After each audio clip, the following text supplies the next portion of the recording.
Hi friends, எல்லாருக்கும் வணக்கம். எல்லோரும் எப்படி இருக்கீங்க? நல்லா இருக்கீங்களா? Welcome to Sakthi Saravana YouTube channel. வெள்ளிக்கிழமை காலையில் சுக்கர ஓரையில் சுக்கர தீபம் ஏற்றுறதுக்காக எல்லாம் ரெடி பண்ணிகிட்ருக்கேங்க. மகாலட்சுமி தாயாருக்கு அழகாக பூக்களால் அலங்காரம் பண்ணி வச்சுருக்கேங்க. 2 அகல் விளக்கில் மஞ்சள் குங்குமம் வச்சு நெய் விட்டு ரெடி பண்ணி வச்சுருக்குறேங்க தீபம் ஏற்றுறதுக்காக. அதோடு காசு 90 நாள் நம்ம காசுக்கு அர்ச்சனை பண்ணிகிட்டே வரோம். தொடர்ந்து என்னோடய வீடியோஸ் பார்க்குறவங்களுக்கு தெரியும். அந்த காசும் எடுத்து வச்சுருக்குறேங்க. ரெகுலராக இப்படி தாங்க சுக்கர தீபம் நான் ஏற்றுறேன். வெள்ளி விளக்கில் ஏற்றும் போது நல்ல பலன் கிடைக்குங்க. ஏன்னா வெள்ளி அப்படின்றது சுக்கர பகவானுக்கு உரிய ஒரு உலோகம். அதில் ஏற்றும் போது 100% ரிசல்ட் கிடைக்குங்க. இல்லாதவங்க நம்ம அகல் விளக்க கூட வெள்ளி விளக்காக நினச்சி ஏற்றிக்கலாங்க. அதில் 2 கல்கண்டு அப்படின்றது சுக்கர பகவானுக்கு உரிய ஒரு பொருள். 2 கல்கண்டு, 2 ஏலக்காய், அதோட ஒரு பிஞ்ச் அளவுக்கு ஜவ்வாது பவுடர் போட்டு மஞ்சள் கலர் திரியில் தீபம் ஏற்றிக்கிறேங்க. மஞ்சள் கலர் அப்படின்றது மங்களத்தை தரும் அப்படின்றதுனால மஞ்சள் கலர் திரியில் போட்டு தீபம் ஏற்றிக்கலாங்க. அதோடு இன்றைக்கி பிரதோஷம், சுக்கிரவார பிரதோஷம் ரொம்பவும் ஒரு விசேஷமான நாளுங்க. சிவபெருமானுக்கு உகந்த தினங்களில் பிரதோஷம் மிக மிக முக்கியமான விரத நாள். இந்த பிரதோஷம் வரக்கூடிய நாளை பொறுத்து விசேஷகரமானதாக அமையுங்க. அந்த வகையில் இன்றைய தினம் வெள்ளிக்கிழமையோடும் கூடிய பிரதோஷ சுக்கிரவார பிரதோஷம் அப்படின்னு சொல்லுவாங்க. வெள்ளிக்கிழமை அப்படின்னாலே சுக்கிர பகவானுக்கும் மகாலட்சுமி தாயாருக்கும் உகந்த நாள். நம்முடைய பண பிரச்சனைகளை தீர்த்து கொள்ள இந்த நாளில் வழிபாடு செய்கிறது ரொம்பவும் உகந்ததாக சொல்லப்படுதுங்க. அப்படியான இந்த தினத்தில் சிவனுக்குரிய பிரதோஷமும் இணைந்து வந்திருப்பது மேலும் சிறப்புக்குரியதாக அமைஞ்சிருக்குங்க. இந்த நாளை யாருமே மிஸ் பண்ணாமல் நம்ம வழிபாடு செய்யும்போது நமக்கு நல்ல பலன் கிடைக்குங்க. நேற்று கடைக்கு போயிருந்தப்போ தாமரை விதையை வாங்கிட்டு வந்தேங்க. 100 கிராம் 30 ரூபா தான். அதை நம்ம பூஜை அறையில் வைக்கும்போது நல்ல பலன் கிடைக்கும் அப்படின்னு சொல்லப்படுதுங்க. அதோடு நவதானியமும் வாங்கிட்டு வந்தேங்க. இது 2 விஷயத்தையுமே எனக்கு பக்கத்தில் இருக்கிற விநாயகர் கோயில் ஐயர் சொன்னது தாங்க. நவதானியம் நம்ம பூஜை அறையில் இருக்கும்போது நல்ல பலன் கிடைக்கும். அதாவது நமக்கு தனம் தானியத்திற்கு குறைவே இருக்காது, சாப்பாட்டுக்கு பஞ்சமே இருக்காது. இது 1 மாதம் வரைக்கும் நம்ம பூஜை அறையில் வச்சுட்டு 1 மாதம் கழித்து இது பறவைகளுக்கு உணவாக கொடுத்துட்டு மறுபடியும் நம்ம புதுசாக இதே மாதிரி செஞ்சு வச்சுக்கலாங்க. பூஜை அறையில் ஒரு பக்கமாக இந்த நவதானியம் இருக்கணும். அதே போல் தாமரை விதையும் இருக்கிறது ரொம்ப விசேஷம். தாமரை விதை அப்படின்றது மகாலட்சுமி தாயாருக்கு மிகவும் பிடித்தமான ஒரு பொருள்.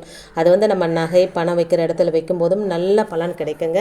இது ஒரு நாள் ஃபுல்லாக நம்ம பூஜை அறையில் வச்சுட்டு நல்லா பிரார்த்தனை பண்ணிவிட்டு ஒரு சின்ன பவுலில் தாமரை விதையை மகாலட்சுமி தாயார் பக்கத்தில் வச்சுட்டு மற்றதை நம்ம பணம் நகை வைக்கிற இடத்துல போட்டு வைக்கும்போது நல்ல பலன். நம்ம பர்ஸில் கூட ஒன்று போட்டு வச்சுக்கலாங்க. கோமதி சக்கரம் எந்த அளவுக்கு சக்தி வாய்ந்ததோ அதை விட பல மடங்கு சக்தி வாய்ந்தது இந்த தாமரை விதைங்க. இது இருக்கிற இடத்துல பாசிட்டிவ் எனர்ஜி அதிகரிக்கும் அப்படின்னு சொல்லப்படுதுங்க. வீட்டில் இருக்கிற நெகட்டிவ் எனர்ஜிலாம் போயிடும் அப்படின்னு சொல்லப்படுதுங்க. நான் தாமரை மணி மாலையை பெருமாள் படத்துக்கு போட்டு தான் வச்சுருக்கேங்க. அது இருந்தாலும் நம்ம உதிரியாக அந்த விதையும் வாங்கி வைக்கும்போது நமக்கு நல்ல பலன் கிடைக்கும் அப்படின்னு சொன்னாருங்க. அதனால் வாங்கி வச்சுருந்தேன். ஆன்லைனில் பார்க்கும்போது ரொம்ப விலை அதிகமாக இருந்ததுங்க. பூஜா ஸ்டோரில் கேட்கும்போது 100 கிராம் 30 ரூபா அப்படின்னு சொன்னாங்க. அதனால் வாங்கிட்டு வந்து வச்சுருக்கேங்க. குங்கும அர்ச்சனை பண்ணிக்கலாங்க. ஓம் மகாலட்சுமியே நமக, ஓம் தானியலட்சுமியே நமக, ஓம் தனலட்சுமியே நமக, ஓம் சுக்ராய நமக அப்படின்னு நமக்கு தெரிஞ்ச ஸ்லோகங்களை சொல்லி நம்மளால் எத்தனை தரம் சொல்ல முடியுமோ அத்தனை தரம் குங்குமத்தால் அர்ச்சனை பண்ணிக்கலாங்க. இன்றைக்கி நெய்வேத்தியமாக என்ன வச்சுருக்கிறேன்னா வெத்தலை பாக்கு, வாழைப்பழம், அதாவது நிறைய கல்கண்டு போட்டு பால் வச்சுருக்கேங்க. ஒரு ஏலக்காய் தட்டி போட்டு இது தாங்க இன்றைக்கி காலையில் நெய்வேத்தியமாக வச்சுருக்கிறேன். ஒரு நெல்லிக்காய் மகாலட்சுமி தாயார் பக்கத்தில் வச்சுருக்கேங்க. இன்றைக்கி சுக்கிரவார பிரதோஷம். நம்ம வீட்டில் சிவலிங்கம், பானலிங்கம் இல்லை சிவபெருமானோட திருவுருவ சிலை இருந்ததுன்னா அதுக்கு அபிஷேகம் செஞ்சுக்கலாங்க. அட்லீஸ்ட் ஒரு அபிஷேகமாவது செய்யணுங்க. ஏன்னா சிவபெருமான் அப்படின்றவர் அபிஷேக பிரியர். எத்தனை அபிஷேகம் பண்ணுறோமோ அவ்வளோ சந்தோஷப்படுவார் அப்படின்னு சொல்லப்படுதுங்க.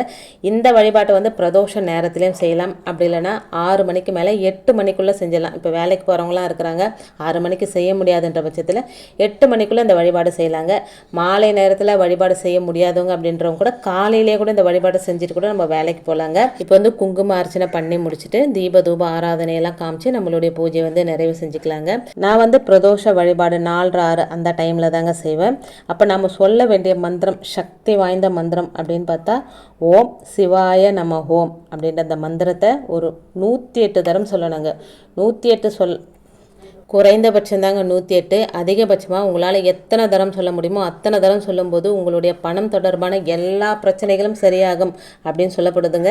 இந்த மந்திரத்தை சொல்லும்போது மகாலட்சுமி தாயாரையும் சுக்கிர பகவானையும் சிவபெருமானையும் மனசார நினச்சிக்கிட்டு இந்த மந்திரத்தை சொல்லும்போது பரிபூரணமான அருளை பெறலாம் அப்படின்னு சொல்லப்படுதுங்க. ஏன்னா இன்றைக்கி வெள்ளிக்கிழமையோடு சேர்ந்து வந்திருக்கிற இந்த பிரதோஷத்தில் சுக்கிர பகவானையும் மகாலட்சுமி தாயாரையும் சிவபெருமானையும் சேர்த்து சொல்லும்போது நல்ல பலன் கிடைக்குங்க.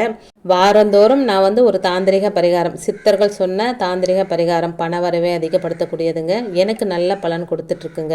உங்களுக்கு விருப்பம் இருந்தால் நீங்களும் செய்யலாங்க. ஒரு சுத்தமான கண்ணாடி டம்ளர், வெட்டிவேர், ₹1 நாணயம், ஒரு 3 கிராம்பு, அதோட நல்ல நிலமையில் இருக்கிற ஒரு லெமன், இதுதாங்க. இந்த தாந்திரிகத்தை வந்து நம்ம இந்த சுக்கிர வழிபாடு செய்யும்போது, சுக்கிர வழிபாடு செஞ்சு பூஜையெல்லாம் நிறைவு செஞ்சதுக்கப்புறமா இந்த வழிபாடு செய்யும்போது, இந்த தாந்திரிக வழிபாடு செய்யும்போது கூடுதல் பலன் கிடைக்குதுங்க. இது என்னுடைய அனுபவபூர்வமான உண்மை. உங்களுக்கும் நம்பிக்கை இருக்குது, இல்லை இதை செஞ்சால் நமக்கு நல்லது நடக்கும் அப்படின்னு நீங்கள் நினச்சிங்கன்னா நீங்களும் செய்யலாங்க. இன்றைக்கி வீடியோவில் நான் சொன்ன விஷயங்கள் உங்களுக்கு பிடிச்சிருந்தது அப்படின்னா ப்ளீஸ் சேனலுக்கு சப்ஸ்கிரைப் பண்ணி சப்போர்ட் பண்ணுங்கள். இந்த வீடியோ உங்கள் ஃப்ரெண்ட்ஸ் அண்ட் ஃபேமிலிக்கும் ஷேர் பண்ணி விடுங்க. இன்னொரு எளிமையான ஆன்மீக தகவலோடு உங்களை சந்திக்கிறேன். அது வரைக்கும் நன்றி, வணக்கமும். Take care and bye friends.